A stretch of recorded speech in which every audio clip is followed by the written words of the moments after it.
And he was like, yeah, talk to Dano. And he gave me his email address, and I sent him an email. And then, Dano replied to me, and like a month later, I was in Charleston. Very cool. Yeah. Did you have to stage for the job? Yeah. Okay. Man, How long? That job was a doozy. Yeah.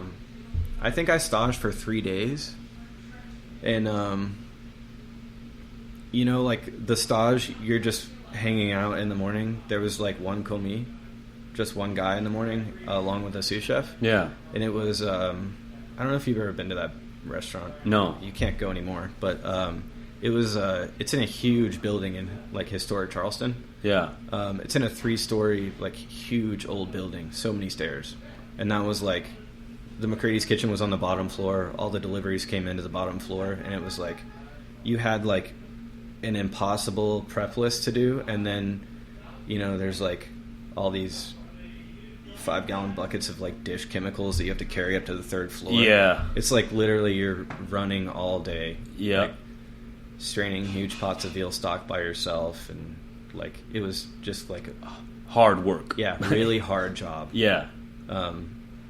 So yeah, that was like, I feel like everybody who did that knows what I'm talking about. Yeah. It was like a really fucking difficult, job. Yeah. For a little bit. Difficult in the way that, did you enjoy being there every day? Yeah, it was like hard. You would go home and it was a long day. You would go home at the end of the day and you were like, damn, that was fucking hard, but it feels good. Yeah, we did it. Yeah. Yeah. Got you. And then what was the trajectory there? I did that commis shift for a few months, and then they put me on cold apps, and then I worked cold apps for a long time, and then I ended up it would be like somebody's day off, and I would have to work a veg station. Yeah. That station was set up where there was a meat station, a fish station, and then each of those stations had a veg cook. So I just got like cycled onto fish veg and worked that station like every Sunday, and then eventually I just like kept working it, and then that was my station, and then they were like, all right, you're on fish next week. And yeah. I was like, okay, I didn't really get trained on this, but we're gonna do it, it's gonna be great. So then I worked fish for however long, and then there's just like a lot of, that was like a really, I feel like, important time in my life, like a good time, a good few years. I made like some really solid friends. I learned a lot. Yeah. Who all was in that kitchen with you? Dano, who moved to California after he left McCrady's, and he worked for John and Vinny for a long time. Okay. And he just moved back to Charleston. Oh, wait a minute. I think Hines. Somebody was talking about that man. Yeah. He's a great guy. Yeah. He was a hard guy to work for. He like really he was he got angry. Yeah. But he's like the best dude. Yeah. It's cool to see him now. Like, we're all friends now. Mm-hmm. And we were friends then, but he was just like, he was like the first chef that I worked for that was like, no fucking way. Demanded perfection. Yeah. Yeah. And that just trickled down from Sean. Of course. So Dano, John Sleesman, who is like one of my best friends, like a real mentor. He is the chef at Willet Distillery now. Okay. He's like, they're doing some really cool food for that. It's like in the middle of nowhere. Okay. It's in Bardstown, Kentucky. It's like 2.5 hours from here. Yeah. Literally in the middle of nowhere. I don't think anybody goes there unless they're like on the Bourbon Trail. Okay. So they don't have like clientele that live around them. It's just people traveling. Okay. But the food is super cool. That is cool. Yeah, John Sleesman. Great guy. And then there were a few other people. Brian, who is the chef de cuisine here now, he kind of like went through all that with me. He like started at almost the same time. Yeah. And we just worked together for a long time. It's good to have a road dog. Yeah. Yeah. He's my road dog. Yeah, Charlie Apple's my road dog. Yeah. For sure. Yeah, we worked together for a long time. He's best friend. You know? I think everybody mainly has that guy that they've worked with for over 10 years, and you probably know him better than you know your fucking wife, you know? Yeah. It's like, I think it's because you do something that's so uncomfortable. Yeah. You're like in a really anxious environment. It's nice to have somebody to like do that with. Yeah. So and they've seen you at your absolute worst. Yes. Like you're just your worst. Yeah. And it's nice to know that somebody's seen that. Yeah. And still likes you. Yeah. You know, like still hangs out with you and shit. And they're not like, whoa, I don't know what that guy was doing. You know. Yeah. But when you're all going through it, you know, it's all the same. Yeah. Cool, man. How long was the whole thing there? The whole thing there was 5-ish years. 5 years. Okay. Yeah. Did you make it to management? I did. Okay. So we McCrady's used to be in a huge dining room downstairs. It was just like a big restaurant. There were probably 4, 5, 6, 7. There were like 9 people in that kitchen. Yeah. It was it sat a lot, you know. And then after a while, the owners and Sean decided to close that rendition of the restaurant. Yeah. And that's when we opened McCrady's in the small like tasting room, like same kind of setup as Catbird Seat. Heard. And then there was McCrady's Tavern in the big dining room, and then McCrady's in the small dining room. Heard. So I like did a little bit of both. Like I was a Sous in the tavern, and then I just didn't want to do that food, and then eventually wound up back at McCrady's, like in the tasting room. And we did that for a long time. That lasted probably 3 years, 2 years, I guess, in that capacity. And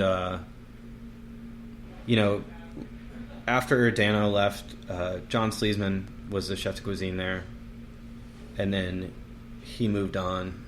My other buddy Jim Stein, he was the chef de cuisine for a while, and then I got my go at it. Yeah. And did that until the restaurant closed. The restaurant closed, I think, when COVID happened and we went into lockdown. We like waited it out for like a couple. It was probably like a month and a half. Yeah. And then finally, I got a call and they were like, "We're just not gonna do this again because for the foreseeable future, there's like no way that we're gonna be able to. We can't fill the restaurant, and it only holds 22 people. Yeah. So even if we can do half capacity, that's only 10 people. And it's Charleston, you know. We couldn't charge people $400 for a tasting menu. Yeah. There was just no way for us to do it. So how much were you charging at that time? I think we did 125. 125? I think that's a good soft sweet spot right there. That's nice. Yeah. Yeah. Sometimes you go to these places, it's like $350. Yeah, and then you sign the check at the end, and you're like, holy shit, that was $1,200. Yeah, rent. Yeah. Guess we'll be living on the street. Yep. But we'll have the memory of this dinner. Yeah. So COVID came, and how fast did you close the restaurant right after that warning? What was it? They gave us like 48 hours, no? They gave us 48 hours, yeah. And then, great company. They like paid most of us for a while. And yeah. They were like, ooh, we can't continue this. Can't continue doing this. And then they, paid management for a while, and then they were like, sorry, we're just not going to open this restaurant again. So I think it was about a month in between lockdown and when they were finally like, sorry guys, we're not going to open again. Got you. Was that like a huge blow? It was a huge blow for me. I have like a strong emotional attachment to that restaurant, Yeah. It was like I spent a lot of time there, and I made most of my best friends there. Yeah. So it was a really sad day, I feel like, for everybody. Like Dano, Sean. Yeah. I feel like it was a hard day for everybody. Yeah. And from closure, did you help break it down, get everything out of there, or was it just like a clean... It was like a pretty clean break because they own that building. So for a while they were just... they didn't know what was going to happen. Gotcha. They put the building up for sale, so they had like a lot of time to kind of... figure it out. Yeah. Understood. And what started happening then that landed you here? There was it was probably a year. It was a little over a year that I just kind of like... We had a really long lease. My girlfriend and I, we signed like a 2-year lease. Yeah. And I was like kind of just stuck. There wasn't really anywhere that I wanted to work in Charleston. So for a long time, we were like, we're just going to stick it out. And we're just going to stick it out and get through this year, and then we're going to move somewhere. We plan on going to Chicago.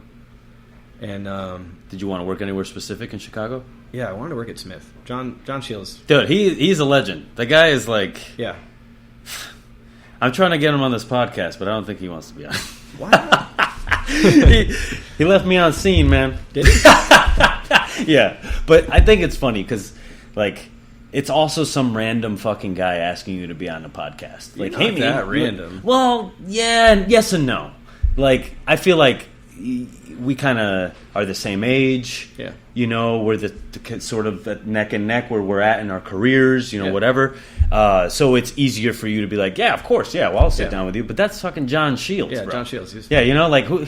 Like I gotta get a couple more podcasts under my belt, I think, before he'll agree. He's a bit more established. Yeah, exactly. So I gotta get a bit more established. Yeah, which I think this road trip is gonna do. Yeah, I know it will. Yeah, because now that we talked about getting you guys paid more, that is the goal. Yeah, the goal is to have a show where I pay you guys to be on it, so you can make some money, right? Yeah. Fly you in wherever the studio is. We do the show like a late night, like a talk with Dave Leno. Yeah, you know what I'm saying? Dave Leno. And I go out there, dude, and some bubbles, exactly. Or in PDRs, traveling all over the world, and it's just a nightly show called After Service with Sucio. You know what I mean? Because that energy of a chef after he's worked a busy service, there you can't replicate that. No, you can't. That's like one beer, you're dehydrated, you're hammered. Yeah, and one dark beer, and you're fucking done. Yeah, and just the energy and the ideas, because you've been working with food all night. So you're like, wow, how can I make this dish better? You know what would be fucking good? You know, and just to harness that energy and get you paid at the same time. Yeah, you know, that's a great idea. I've never thought about it that way. That's cool. That's what I think I'm gearing towards. Because I want to get, like I said, so we just talked about John Shields being on a higher echelon. You know, I got to showcase everyone who's coming up before they come up. Yeah. You know what I'm saying? So, again, how did you get here? I had a long relationship with David Howard, who's the guy that owns this company. Yeah. And, I worked for him for a long time, and I feel like we got along, and we both really like each other. And one day he just called me and he was like, hey, how would you feel about going to Nashville? I'm like, we kind of have plans already, but I'll listen if you want to talk. Yeah.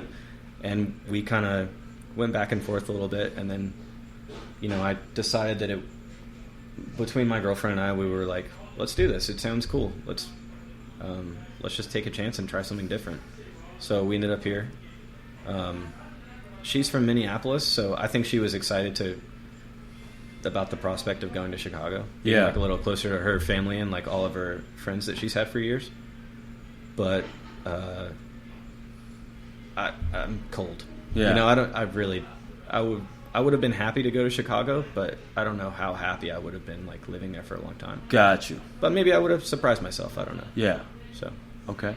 So you come here, and what's the plan? Is there any plan, or are you just here sort of overseeing things? Is there something in the future that's coming up? There's nothing in the future right now. Got you. I want this restaurant to be like, I want it to be somewhere where food people come. I don't want it to be like the restaurant that everybody knows about and they just go to because they're on Broadway. Understood. I don't want it to all be bachelor parties. I want chefs to come here. I want food people to come here. Yeah. So that's like kind of our goal, is to breathe some new life into the place. Heard that. Yeah. Heard that. Do you have, who's your CDC? You said? His name's Brian O'Kelly. Brian O'Kelly? Yeah. How long has he been with you? Like I said, we started at McCrady's like within the same month. Yeah, yeah. So he worked at the Husk in Savannah for a while. Okay. He worked with me at McCrady's, and then that was like kind of part of the deal with me coming here. I was like, I'll do this, but Brian's got to come with me. Cool. And they were like, oh, I don't know about that. We'll have to look into that. Yeah. And they, came back to me a couple days later, and they were like, all right, we can do that. Yeah. So dope, man. Yeah. Dope. And how has it been, formulating menu, things like that? It's been cool because there's a lot of stuff here.